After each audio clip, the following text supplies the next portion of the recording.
Hello,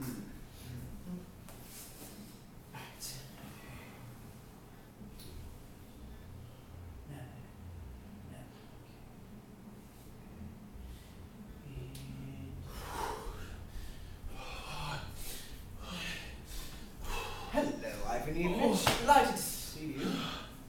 Where do you hail from? Oh, please. Oh, my dear friend, I need a gun, please. I entreat you, I beg you, please, just a revolver, please. What have you gun for? Oh dear. I can't catch my breath. Water, please, give me some water. I'm going into the wood, and so... to be ready for anything. Please, just let me a gun, I implore you. What the devil? Nonsense with you, Ivan Ivanovich. What's this out of dark wood? You got something on your mind, I suppose? I can see you're up to no good. Are you... Oh, stop! Please. God. I can't catch my breath. I have a feeling all over my body, in my head, a sensation like I have been beaten like a beefsteak. Now please, ask no questions or details, just lend me a revolver, please, I implore you. What weakness. You, the father of the family, a civil counsellor, for shame. Me? The father of a family? I'm a martyr! A beast of burden, a slave! Tell me, I am always doing for someone else, always surrendering to myself, never to the other side, never doing anything for myself. I am a raghead, a blockhead idiot. Tell me, what am I doing here? What is my purpose here? Now, I can understand the idea of a martyr, yes, as an idea, but for what, ladies' petticoats and lampshades? No, I won't do it anymore. Keep your voice down, the neighbours will. Oh, then let the neighbours hear for all I care. Oh, if you don't let me a gun, then someone will. One thing is for certain, that I will not be amongst the living for much longer. That is for sure. Stop! Hold up a button. Now speak calmly. I still don't understand what's quite wrong with your life. What's wrong? What's wrong? You ask what's wrong. And certainly I will tell you. Perhaps if I get it off my chest, then I will feel better. Let us sit. Come, listen.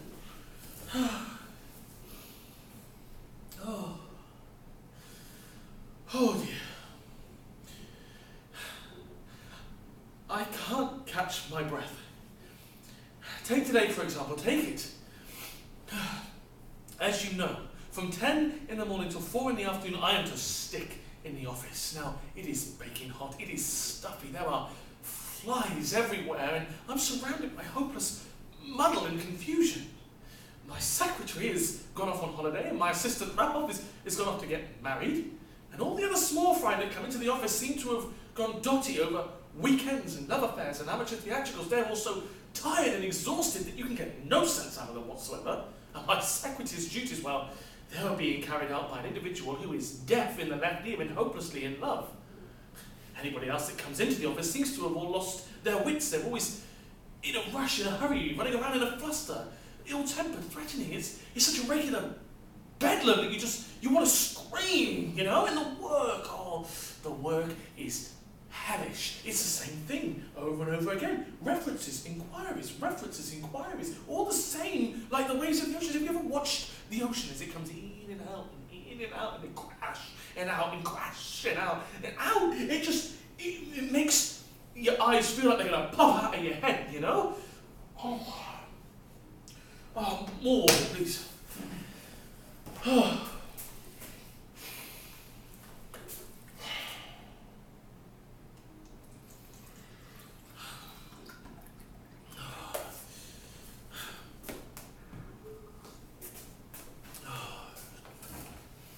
And so, you leave the office.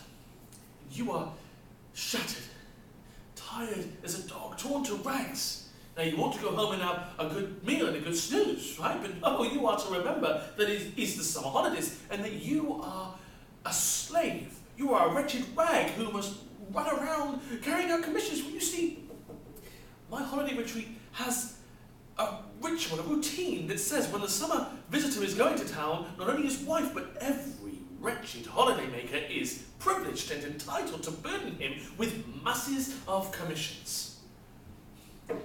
My wife, my spouse, she wants me to go to the dressmaker's and give her a good scolding. Why? Because she's apparently made the bodice of a dress too full, but somehow, the shoulders are too narrow. The daughter, Shanishka's shoes, well, they must be changed. My stepsister, well, she wants 20 kopecks worth of crimson silk to match a pattern, and 2 yards of tape. But, wait, I have a list, let me read that to you. A globe for the lamp, a steel copper pan from home, and the carbolic acid with the mortar for grinding, and the 20 bottles of beer, and the crimson here, the kopecks worth of tea, eye drops, tooth powder, and don't forget Misha's greatcoat in galoshes. No. This is a list of my wife and family. I still have all the duties to carry out for my friends and neighbours, and God damn them all to hell. You see, the Vlasanes are holding Vodio's name day tomorrow. Now, he is to have a bicycle. Okay, and Madame Virin, the Lieutenant General Colonel, his wife, she's in a very interesting condition. And you see, I have to go to the midwife every day. That's right, the midwife. Every day and beg her to come, and so on, and so on. Okay? Now, this,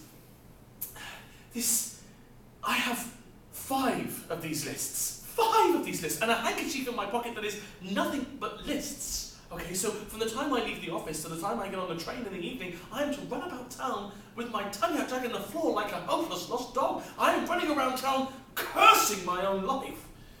From the drapers to the dressmakers, from the dressmakers to the chemist, from the chemist to the pork butchers, from the pork butchers back to the chemist again. Now, in one shop, you lose your money. In a second, you trip up. In a third, you forget to pay, and they chase after you down the street, and they have a row with you as if it's your fault. You're a hardened criminal. You've stolen something from them. And in the fourth, you stand on a lady's dress and poof. I'm telling you now, this sort of exercise is enough to send anyone dotty. It makes my bones ache all night long afterwards, and I dream of crocodiles. Oh. Now you tell me, after you've done all this, you've performed all your duties, you've bought everything, how the hell am I supposed to pack it all? How, for instance, am I supposed to put a steel pan with a mortar and a globe for the lamp, or carbolic tea with the other mortar, or with 20 bottles of beer and a bicycle? I mean, it's a labour of Hercules. It's a genuine puzzle in a riddle. And no matter how hard you try, you will always break or spill something.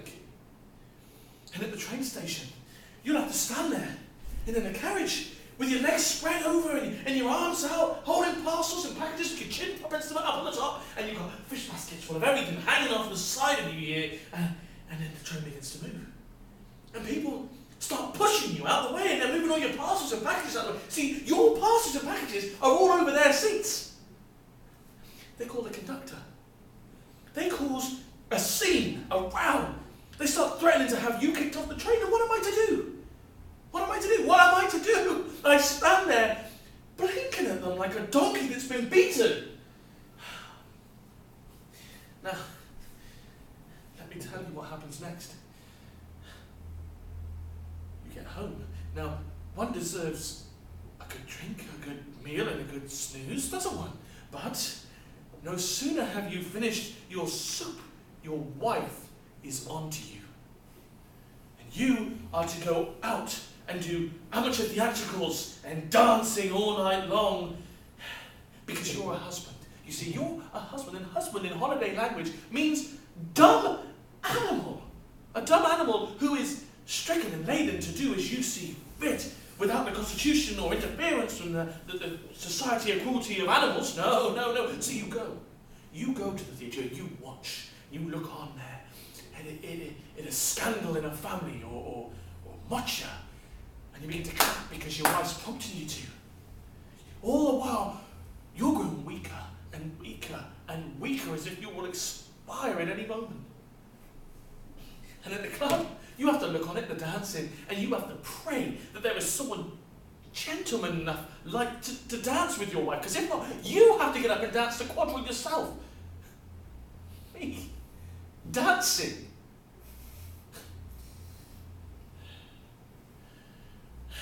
You get home from the club, and it's gone midnight, and you feel like a dead sheep more than a human being. But at last you've reached the long-awaited end. You've gotten undressed and you've gotten into bed. Oh, and it feels so good. And it's so poetic and snug. You wish for nothing more. The kids are not screaming in the other room. And the wife's not there. And your conscience is at ease. So you fall asleep. And all of a sudden, bloody gnats are flying all over you. And I tell you, they've survived the plagues of Egypt, and they buzz and they fly and they mournfully pass by you as if they were begging you for your forgiveness. But then one of the little rascals bites you, and you end up scratching for an hour at this bloody bite. So what do? So you light a cigarette, you try and smoke them out the room, you snort them and they land on you, you cover your head up, but nothing seems to work, they still keep coming. So what do? You give yourself up to be devoured by the gnats. And no sooner have you survived this plague than another plague is upon you. But you see, your wife has come home with all the tenors and they started practicing in the other room. You see, the gnats aren't in on it. No, what's that song they sing? If I were king for a day. And the other one is you can't survive. You're gonna laugh at this. You're gonna love this, because I have developed a trick that blocks them all out. You see, what I do is I tap on my ear here, just in front of it, and I tap there, and I go on tapping just like this until 4 a.m. and then they stop. More water, please. Oh.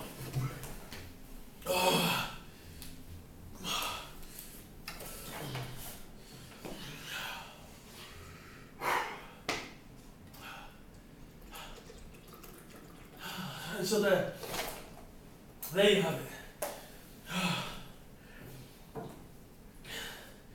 After all that rushing around and all that, you finally get into bed, and it's late, and you're up again. It's 6 the next day with no sleep whatsoever, and you don't want to be late, so you start rushing to the station to get there for working time, and it's cold. It's the morning. It's wet. It's miserable. And then after you leave the office, you go to town again, and it's the same hurdy-gurdy over and over again. I tell you, I wouldn't wish it on anyone, not even my worst enemy. That is the life I'm living. That is a hellish life. It's made me ill. I have asthma, my eyes hurt, all my body aches. Look at me, I've become a regular neurotic. Only, this is between us. I would like to consult Tchaikovsky or Besikowski. You see, I have this kind of dizziness that comes across me when the tenors sing or the gnats bite, and I kind of lose myself. It's like a dizziness and a blurriness, and it comes across my eyes, and I get up and I run around the house and I'm screaming, "Blood! I thirst for blood!" And it's in those moments where I feel like I could generally stab somebody or cave their heads in with a chair, and nobody cares. Nobody listens to me. Nobody cares about me. It's all in the slightest. They're all laughing at me. And I'm a human being. I want to live. You must understand that I want to live. This is a farce. It's not a tragedy. Now, if you won't let me come, please Just tell me you understand how I feel. Tell me you know how I feel.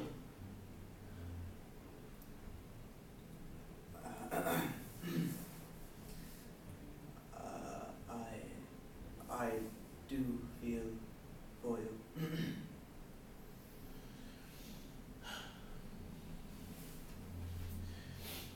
I see how you feel for me. I do.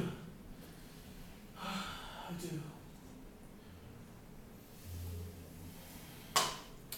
Thank you. Well, I must go.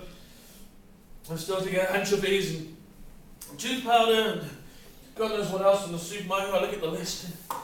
Where are you staying for the holidays? Down the Puget River. Really? You don't happen to know old Olga Pavlovna Finberg who is staying there? Oh, yes, I know her very well. In fact, she's a friend of ours. How fortunate, how delightful. It would be nice. What is it? Be a friend. Do a small favour for me. I promise me you'll do it. What is it? I entreat you, my friend. I implore you to, firstly, when you meet her, greet her and tell her that I'm alive and well and that I kiss her on the hand. And in second place, she asked me to buy her this sewing machine, and there's no one to take it to her. So if you would take that, and also whilst you're about it, you may as well take this bird cage with a canary. Only do be careful with it, because if you are not, the door will be broken. Why do you look at me like that? A sewing machine. A bird cage with a little canary in it. Linettes! Well, why are you so red? Give me the sewing machine! Give me the bird cage! Get on my back yourself if you want to! Go, you drive that man to insane! This is crazy! I thirst for blood! For blood! You are mad! I thirst for blood! Patricia! For blood! Yeah, save me! I thirst for blood! Okay, awesome. How'd you feel that went?